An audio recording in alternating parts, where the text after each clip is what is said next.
Hey fellas, well, I just finished watching season 1 of Historic Materials.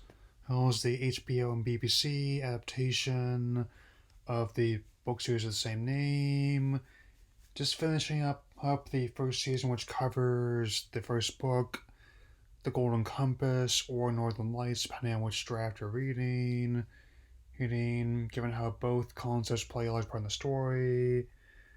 And again, I could definitely say I was hoping that this would be more faithful to the book when I first heard about this adaptation, and once again, glad to say, hey, that it was indeed, hey, justified. Hey, so, hey, for this optimism. So let's definitely, hey, finish up the first season with the last two episodes, number 7 and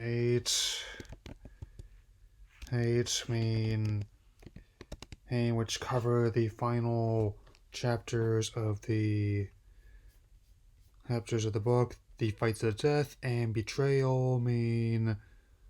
Oh, wow, these are some impressive figures in both the U.S. and the U.K. for viewership. So, oh yeah, and so they basically cover, without getting too spoilery from the events of the book, Hook. They put the Uric confronting and the other armored bears hairs over his true role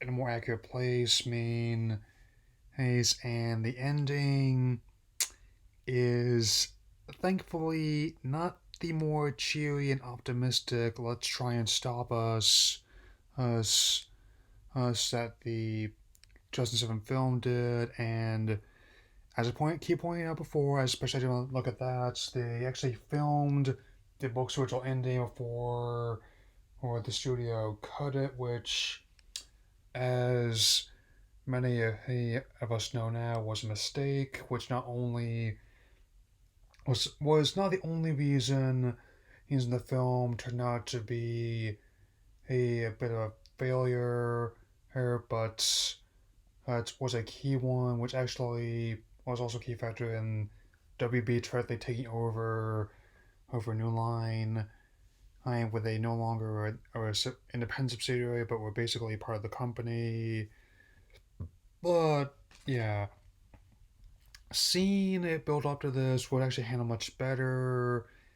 And even though they are making some change to how the real world sections will be in the upcoming second season, which is going to be based on the Solo knife, but obviously because of the outbreak, I don't think really much further than pre-production anytime soon, let alone an air date. But I will say this, I am very much interested in seeing how this will play out. Especially since the main cast and production team are signed on to adapt the entire trilogy. I mean, and again, even as someone who's not the biggest fan of Game of Thrones, as in, I understand why people are unhappy about how I not inherently familiar with source material, but I at least respect it. I'm also, given how, again, they confirmed that the books will not have the same ending and the series did. Sorry about that.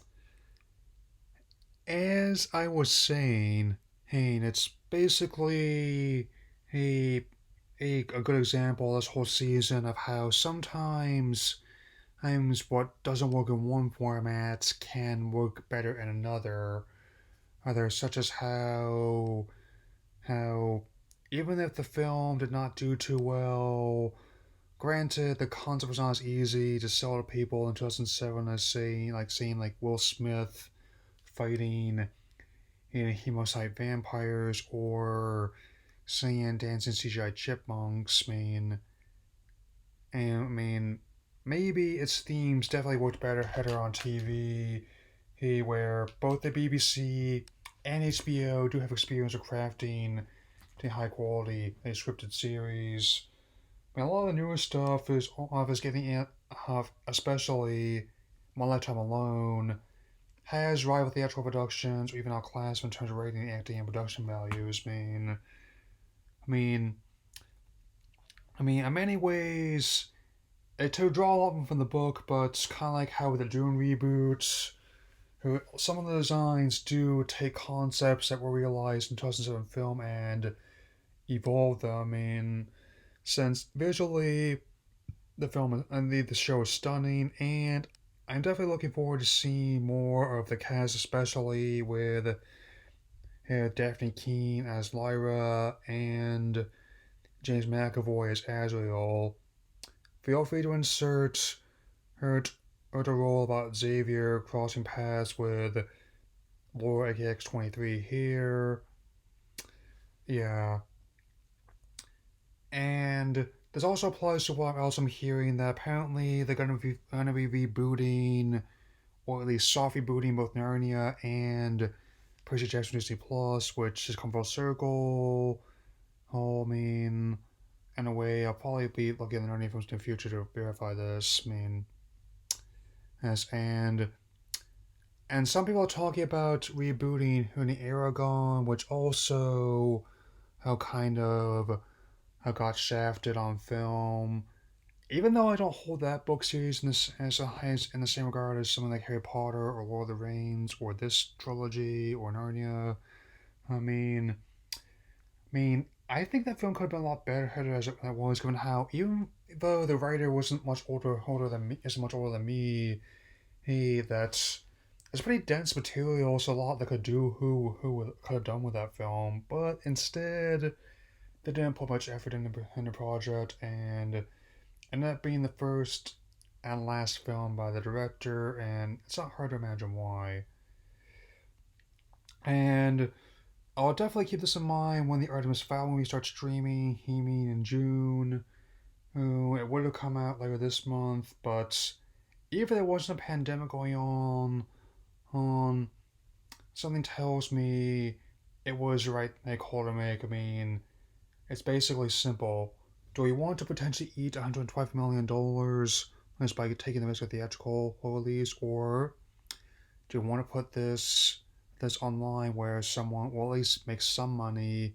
Honey, if people will just click on it. It's an easy answer, folks.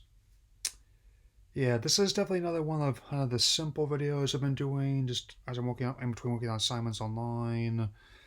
And since I actually did better than I expected, actually on my midterms, mainly because they weren't in traditional sense, but anyway,